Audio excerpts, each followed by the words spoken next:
Good evening बच्चों। आज हम सब पदार्थ के बारे में जानेंगे। ठीक, पदार्थ दो प्रकार से, भौतिक और रासायनिक पदार्थ। कौन कौन? भौतिक और रासायनिक पदार्थ। भौतिक पदार्थ में ठोस, द्रव, gas, plasma, Bose, Einstein, condensation है। और रासायनिक में क्या क्या आ जाते हैं? तत्व आ जाता है, यौगिक आ जाता है और मिश्रण आ जाते हैं। तत्व क्या है? जो अकेले हैं, जैसे ऑक्सीजन, हाइड्रोजन, और जो भी अकेले हैं वो क्या है? तत्व है। यौगिक क्या है? यौगिक जो है दो या दो से अधिक तत्वों से मिलकर क्या बना है? तत्व बना है। ठीक, उसके बाद आते हैं मिश्रण। मिश्रण क्या है? मिश्रण दो प्रकार से है, समांगी और विषमांगी मिश्रण। ठीक है, फिर आ जाते हैं तत्व पे। तत्व जो है धातु, अधातु और उपधातु। तत्व के और भी नाम है, धातु, अधातु और उपधातु। धातु इसका नाम है और सुचालक क्या है? इसका काम है। यानी सुचालक क्या? सुचालक का अर्थ क्या है? करंट को यानी विद्युत को आने जाने देना। यानी विद्युत का प्रवाह धातुओं में होता है। और अधातु क्या है? सुचालक है।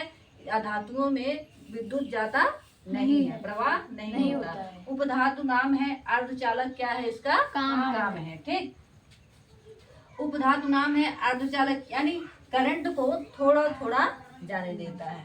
ठीक, यौगिक क्या है? यौगिक दो प्रकार से हैं, कार्बनिक और अकार्बनिक। कार्बनिक वह है जिसमें कार्बन पाए जाते हैं ना जी मैम। जिसमें कार्बन पाए जाते हैं, कार्बन उपस्थित हो क्या है? कार्बनिक है। और जिसमें कार्बन अनुपस्थित हो क्या है? अकार्बनिक है। कार्बनिक जैसे carbon dioxide, carbon monoxide, methane gas, ethane gas, ये सब में क्या है? कार्बन उपस्थित है। और अकार्बनिक में जल हो गया, NaCl हो गया, Ca कैल्शियम हाइड्रोक्साइड हो गया। ठीक, ये सब क्या है? अकार्बनिक है। ओके, समझ में आया सबको? ठीक, अब हम अगला पढ़ेंगे परमाणु के बारे में। क्या? परमाणु के बारे में। परमाणु के बारे में।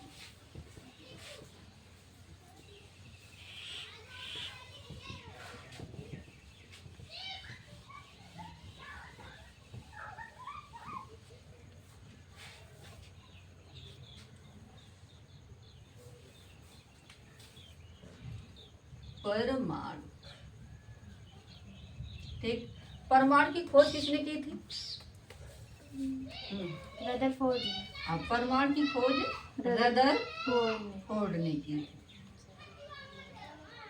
ठीक, रदरफोर्ड ने एक किरण लिया। कौन सी किरण था? अल्फा किरण। हाँ, अल्फा किरण। अल्फा किरण लिया। इन्होंने परमाणु पर भेजना चालू किया, यानी भेजा, किरण को भेजा।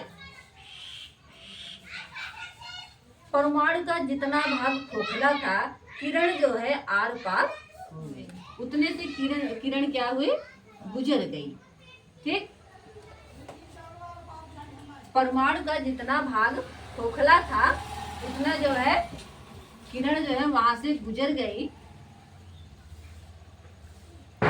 और जहाँ जो है कठोर था, वहां से किरण क्या हुई? परावर्तित हो गई। यानी किरण क्या हुई? लौट आई ना। तीनों ने यह सिद्ध किया कि परमाणु का अधिकांश भाग क्या है? खोखला। परमाणु का अधिकांश भाग खोखला है और बीच में कुछ ऐसा है जो ठोस है। और क्या है? ये धनात्मक है। क्या? धनात्मक है। इसीलिए अल्फा किरण क्या थी? प्लस था। अल्फा किरण एक धनात्मक था। जब जो है कोई भी धनात्मक यानी विपरीत जो है आवेश, यानी समांतर आवेश अगर आपस में टकराएंगे तो क्या करेंगे? एक दूसरे को प्रतिकर्षित कर देंगे। यानी नाभिक यानी बीच में ऐसा ठोस भाग है जिसका जो धनात्मक है, और धनात्मक किरण अल्फा किरण को भेज दे रहे हैं, लौटा दे रहे हैं ना। ठीक, उसके बाद अधिकांश भाग क्या है? खोखला है। और बीच में एक ऐसा ठोस है जहां से किरण वापस लौट आ रही हैं। इन्होंने यह बताया कि परमाणु का अधिकांश भाग खोखला है, बीच में क्या उपस्थित है? नाभिक।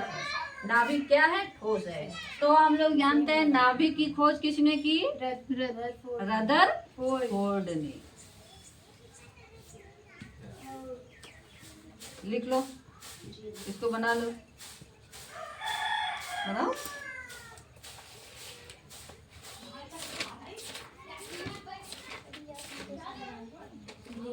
बस 2 मिनट जल्दी से।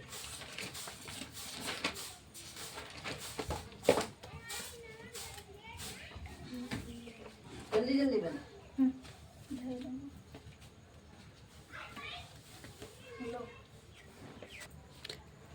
आगे हम लोग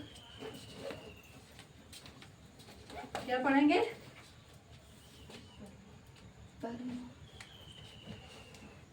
एक वैज्ञानिक और है, हाँ, कहते हैं जब कोई आगे बढ़ने लगता है टांग खींचने वाला जरूर होता है, होता ना।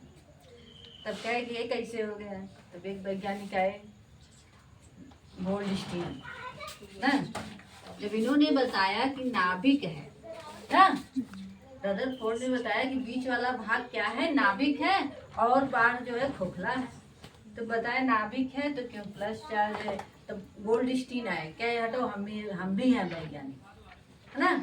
तो यहाँ पे नाभिक में खोजने लगे तो इन्होंने एक कण उठाया, क्या ये क्या है? बोले पहले तुम ही बता, आप ही बता दें। क्या ये जो है क्या है? ये प्रोटॉन है। क्या है? प्रोटॉन। प्रोटॉन है। यानी नाभिक में क्या है? प्रोटॉन है। और बताए कि इसमें प्लस चार्ज है। क्या है? प्लस चार्ज है। यानी प्रोटॉन की खोज किसने की थी? गोल्डस्टीन ने। किसने? गोल्डस्टीन ने। हाँ, गोल्डस्टीन ने की थी प्रोटॉन। इन्होंने बताया कि इस पे क्या है? प्रोटॉन पर प्लस चार्ज है, इसीलिए नाभिक क्या है? भारी है ना। बताया कि इसीलिए नाभिक क्या है? भारी है। फिर एक वैज्ञानिक और आए, चैडविक नामक वैज्ञानिक आए, बोले कि हम भी खोज करेंगे, हम भी हैं वैज्ञानिक। उसके बाद यहाँ से एक कण निकाले, बताया कि क्या है ये? न्यूट्रॉन है। क्या है? न्यूट्रॉन। इन्होंने कहा न्यूट्रॉन क्या है? न्यूट्रॉन उदासीन वैसे बैठा है। क्या है? बैठा है। चैडविक ने खोज की थी, चैडविक ने। न्यूट्रॉन क्या है? ये सबसे भारी है। जैसे कोई मोटा होता है वो बहुत आलसी होता है ना, एक जगह बैठा रहता है, बहुत भारी होता है, वैसे न्यूट्रॉन है। यानी अब इन्होंने बताया कि ये प्रोटॉन से ना भारी होकर किससे भारी है? न्यूट्रॉन से भारी है ना, क्योंकि न्यूट्रॉन क्या है? उदासीन है। क्या है? उदासीन। न्यूट्रॉन क्या है? उदासीन है। ठीक,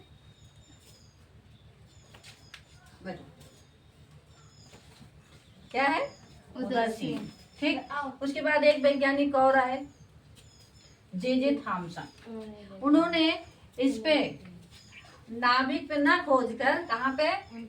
इधर बाहर खोजने लगे। इधर यहाँ से एक कण उठाए, कहे हम भी है वैज्ञानिक, देखो कहाँ निकाले हैं ना। कहे ये तो इलेक्ट्रॉन है। क्या है? इलेक्ट्रॉन है। क्या इलेक्ट्रॉन की खोज किसने की? J Thomson.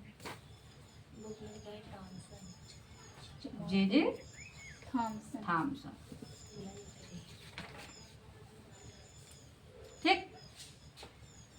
तो इन्होंने बताया कि ये इस पे क्या है? माइनस चार्ज है, और ये क्या है? चारों तरफ घूम रहा है, चक्कर लगा रहा है। इलेक्ट्रॉन क्या कर रहा है? चारों तरफ चक्कर लगा रहा है। तो एक वैज्ञानिक है, अरे जब इलेक्ट्रॉन चक्कर लगा रहा है, दिमाग में आएगा, सबके दिमाग में आएगा, जब इलेक्ट्रॉन चक्कर लगा रहा है तो गिर काहे नहीं रहा है? तो बोले जो है नाभिक पे प्लस चार्ज है और इलेक्ट्रॉन पे क्या है? माइनस चार्ज ना। तो ये एक दूसरे को क्या कर रहे हैं? आकर्षित कर रहे हैं। क्या कर रहे हैं? आकर्षित कर रहे हैं। इसलिए खींचातानी जो है क्या है? मचा हुआ। कभी कभी इलेक्ट्रॉन जो है अपना ऊर्जा जब त्याग देता है तो दूसरी कक्षा में चला आता है। अगर इलेक्ट्रॉन को निचले वाले कक्षा में आना पड़े तो अपनी ऊर्जा को क्या करना पड़ेगा? त्यागना पड़ेगा। और अगर उच्च कक्षा में जाना पड़े तो अपनी ऊर्जा को क्या करना होगा? बढ़ाना पड़ेगा। ठीक।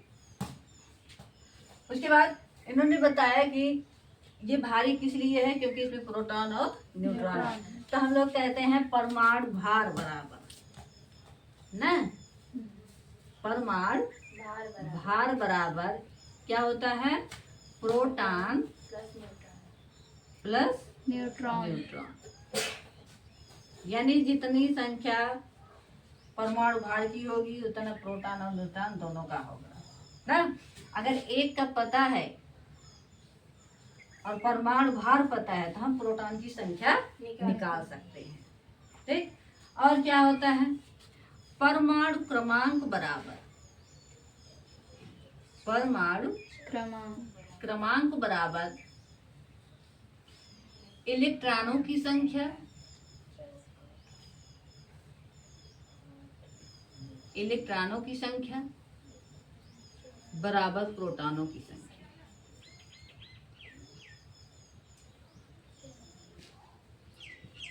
यानी अगर परमाणु क्रमांक 11 है तो इलेक्ट्रॉन भी क्या होगा, 11 होगा और प्रोटॉन भी 11 होगा।